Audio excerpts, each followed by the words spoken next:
PT Maju Bersama sedang melakukan ekspansi besar-besaran dalam usahanya. Tentunya PT Maju Bersama memerlukan modal yang sangat banyak. Modal itu dapat diperoleh dari pinjaman bank dan penerbitan modal saham. Kedua hal tersebut merupakan hal yang paling material. Transaksinya sedikit, tapi cukup material dan sangat material. Maka dari itu kita perlu melakukan audit siklus pembayaran dan akuisisi modal.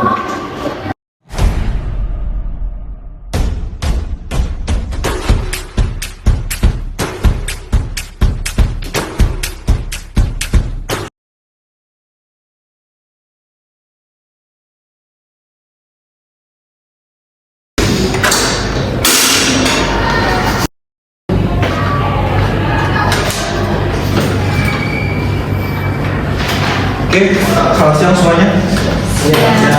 Semoga selalu keadaan sehat ya. Kita kemarin sudah melakukan beberapa siklus audit pada klien kita, yaitu PT Maju Bersama. 2 minggu lalu kita sudah melakukan audit pada siklus penggajian dan personalia. Minggu kemarinnya juga kita sudah melakukan audit pada siklus persediaannya. Dan ternyata kita juga perlu melakukan audit pada siklus pembayaran atau pembiayaan dan juga akuisisi permodalan. Karena kenapa?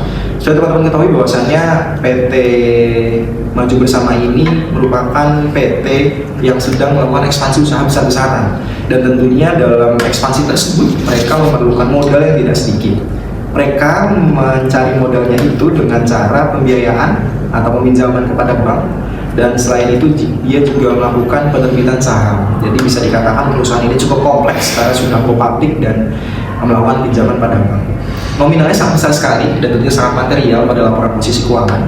Pembiayaan dalam pinjaman bank dia sebesar 50 miliar dan dia melakukan penerbitan saham senilai 10 miliar rupiah, dan tentunya itu sangat material dan sangat berpengaruh terhadap laporan posisi keuangannya pada posisi aset.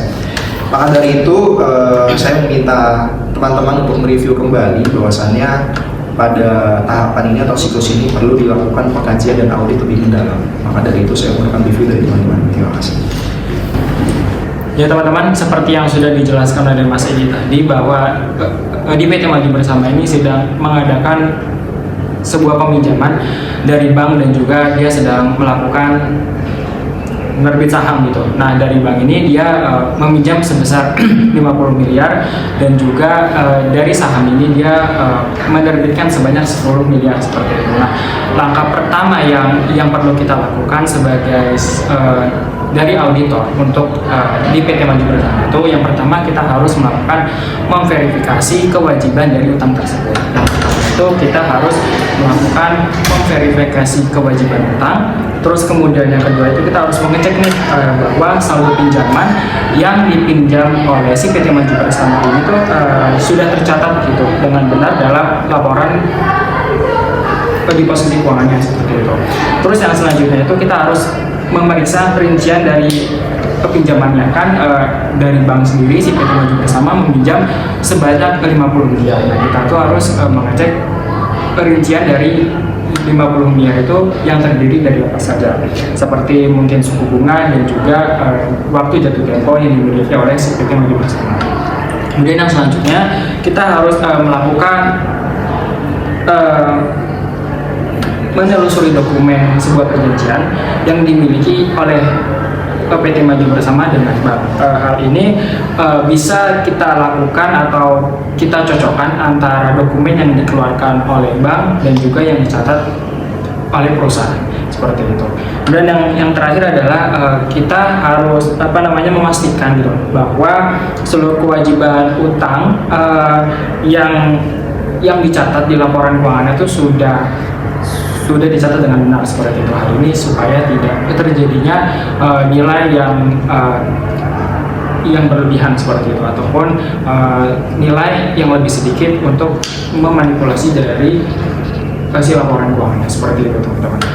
Menurut gambaran saya sendiri, yaitu pengujian kepatuhan terhadap perjanjian hukum sendiri itu merupakan langkah penting dalam proses audit, terutama bagi perusahaan yang memiliki kewajiban untuk mempertahankan kondisi keuangan tertentu demi memenuhi persyaratan dari si kreditur. Dari PT yang kita ambil, yaitu PT Maju Bersama, auditor ini ditugaskan sebagai orang yang memastikan perusahaan ini itu mematuhi dari perjanjian hukum sendiri, teman-teman.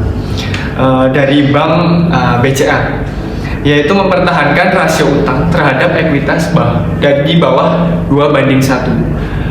Kegagalan dalam memenuhi syarat ini dapat memicu penalti hingga pembatalan pinjaman yang berpotensi itu merusak likuiditas dan stabilitas dari keuangan perusahaan. Itu teman-teman. Nah, kita itu melakukan pengujian ini itu ada tujuannya teman-teman. Yang pertama itu menjaga hubungan kreditor. Kepatuhan menunjukkan komitmen perusahaan terhadap bank BCA, menjaga akses pendanaan untuk di masa yang akan datang. Lalu yang kedua itu menghindari dampak finansial. Pembatalan pinjaman bisa mempengaruhi kemampuan operasional PT Maju Bersama. Lalu yang ketiga itu ada menjamin akurasi laporan keuangan. Nah, pengujian ini itu memastikan laporan keuangan transparan dan sesuai dengan standar audit. Untuk berikutnya itu kita perlu melakukan uji rinci pada saldo utang dan bunga. Nah, yang pertama itu melakukan uji rinci terhadap saldo utang dan bunga yang harus dibayar. Tapi ternyata itu PT Maju Bersama dapat kesalahan pencatatan bunga sebesar 500 juta tadi yang seharusnya itu dibayar pada periode ini.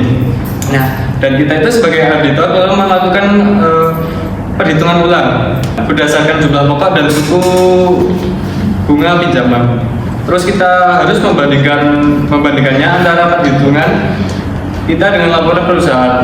Nah, hal ini penting dilakukan untuk memastikan biaya dan bunga tercatat itu secara akurat sesuai perjanjian.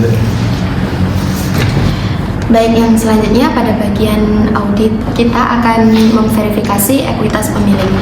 Nah, pada PT Maju Bersama ini menerbitkan saham baru senilai 10 miliar sebagai bagian dari strategi pendanaan. Kita akan memastikan bahwa penerbitan saham baru senilai 10 miliar itu telah dicatat dengan benar dalam laporan ekuitas perusahaan.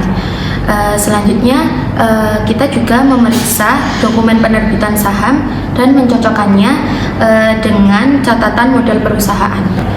Hal ini memastikan bahwa setiap transaksi ekuitas tercatat secara transparan. Kesimpulannya, audit siklus perolehan modal dan pembayaran ini bertujuan untuk memastikan kewajaran dalam laporan keuangan perusahaan dan membangun kepercayaan dari para pemangku kepentingan.